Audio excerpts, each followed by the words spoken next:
Bonjour, je suis très heureuse de vous retrouver à nouveau. La semaine dernière, nous avions vu sur quoi repose notre foi. Nous avons vu que la justification est comme une porte d'entrée devant, qui nous donne accès à notre Dieu. Alors, cette semaine, nous allons continuer encore l'exploration de Romains. Nous sommes dans Romains 6 et j'ai avec moi le pasteur Émile Cipé. Bonjour Émile. Bonjour Christiane. La semaine s'est bien passée. Très bien. Voilà. Donc c'est toi cette semaine qui va nous conduire dans l'étude? Tout à fait. Cette semaine, nous allons voir la victoire sur le péché. Et donc, avec le groupe que j'aurai, nous allons un peu nous étendre sur le sujet. Alors Émile, je te souhaite une très bonne étude. Et à vous aussi. Et nous allons nous retrouver dans quelques instants.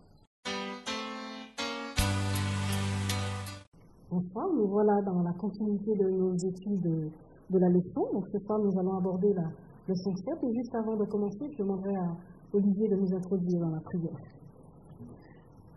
Seigneur, nous te remercions ce soir de pouvoir nous accompagner dans cette étude. Permets-nous de nous ressourcer auprès de toi, d'apprendre et de mieux te connaître. Que tu puisses aussi ouvrir notre esprit à cette leçon qui est assez compliquée, mais qui nous permet de comprendre un peu mieux ton amour pour nous. Je te remercie pour tout ce que tu fais pour nous jour après jour et te demande encore de nous accompagner et te remercie pour tout ce que tu fais pour nous. Au nom de ton Fils Jésus. Amen. Amen. Notre leçon s'intitule La victoire sur le péché. Et donc nous allons tenter de définir le péché. Comment pouvons-nous définir le péché? Qu'est-ce que le péché? Qui voudrait nous donner une signification? En fait, il y a la définition classique de la Bible. Le péché, c'est la transgression de la loi. Et puis, il y a une autre définition. Péché, c'est sortir de la voie. Et quand on pense que Jésus a dit qu'il est le chemin, donc il est la voie, péché, ça peut vouloir dire ne pas être en phase avec Jésus qui est la vraie voie. S'écarter, S'écarter. s'éloigner, se Voilà. séparer. Voilà. Le péché, je rejoins notre frère. Le péché, c'est surtout rater la cible. Notre objectif, c'est d'être avec le Christ au ciel. Et donc le péché, c'est du coup de rater cet objectif et de ne plus être en phase, effectivement, avec le Christ. C'est aussi rater la communion, la relation avec Dieu. Le péché, c'est une offense terrible contre la majesté et la sainteté de Dieu. Et en tant que tel, le péché doit être sévèrement puni. Donc, quelles sont donc les conséquences du péché?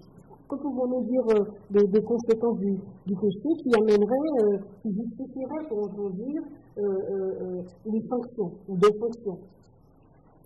Est-ce que vous aurez des choses sur les connaissances sur les conséquences du péché?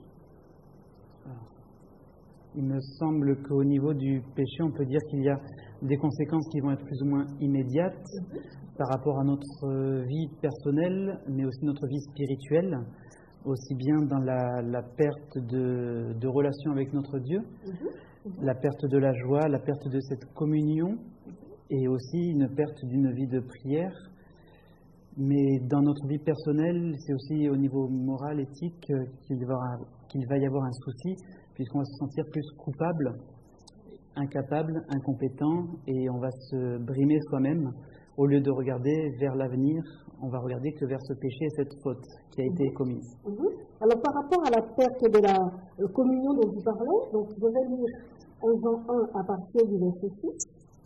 Si nous disons que nous sommes en communion avec lui et que nous marchons dans les ténèbres, nous mentons et ne pratiquons pas la vérité. Mais si nous marchons dans la lumière, comme il est lui-même dans la lumière, nous sommes mutuellement en communion et le sang de Jésus nous purifie de tout péché. Donc, c'est exactement ce que Jean exprime dans la parole de Dieu, et les conséquences du péché, justement, nous met en porte-à-faux dans cette communion. Et donc, c'est les conseils que Jean nous donne nous permet de réparer, justement, ces conséquences. En fait, vous pensez simplement à Adam et Ève. Lorsqu'ils ont compris qu'ils sont sortis de la voie, de la relation que Dieu leur avait proposée, ils se sont cachés. Donc, le péché, c'est quelque chose qui nous sépare de Dieu, par exemple, qui nous pousse à avoir envie de nous séparer de Dieu.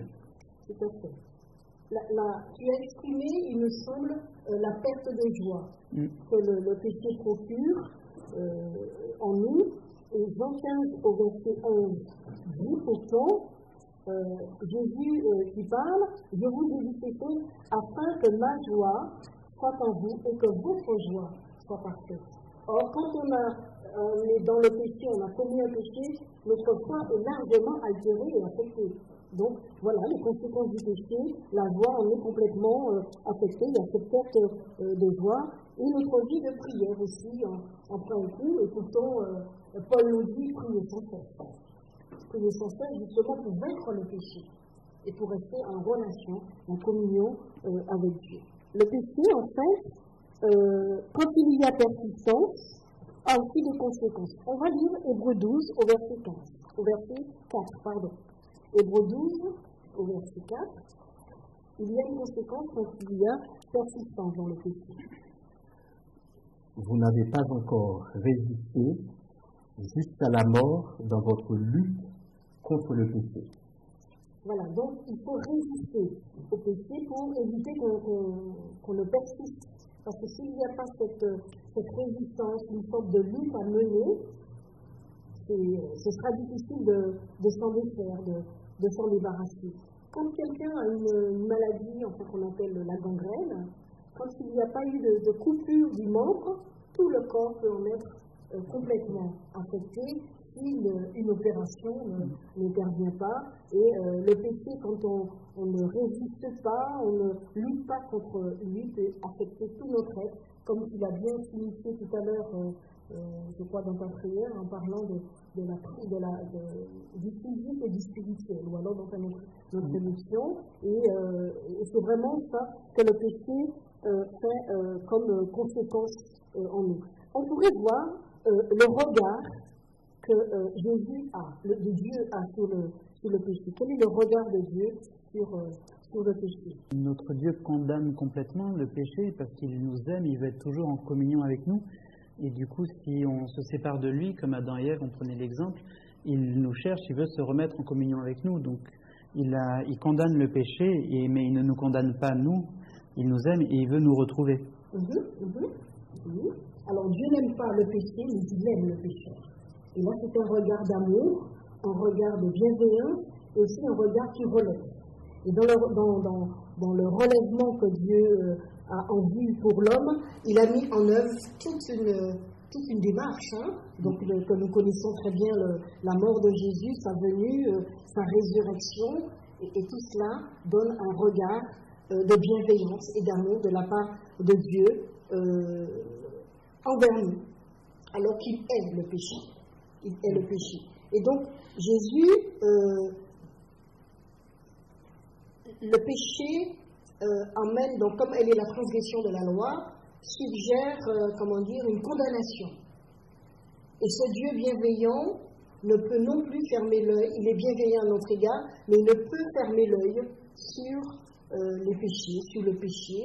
En lisant la suite du verset que nous lisions dans Hébreux, le chapitre 12, au verset 5, il nous est dit « Avez-vous oublié l'exhortation que Dieu vous adresse comme à ses fils ?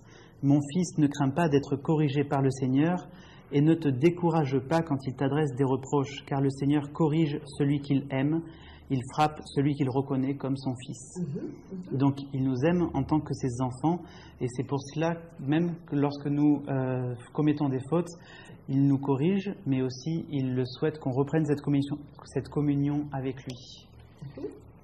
Donc là, on peut comprendre que la bienveillance de Dieu ne consiste pas à faire l'impasse sur sa justice afin d'accueillir les pécheurs, de les admettre dans sa communion, alors qu'ils sont encore coupables et de la dette de leur péché, et que la dette de leur péché n'a pas encore été épongée.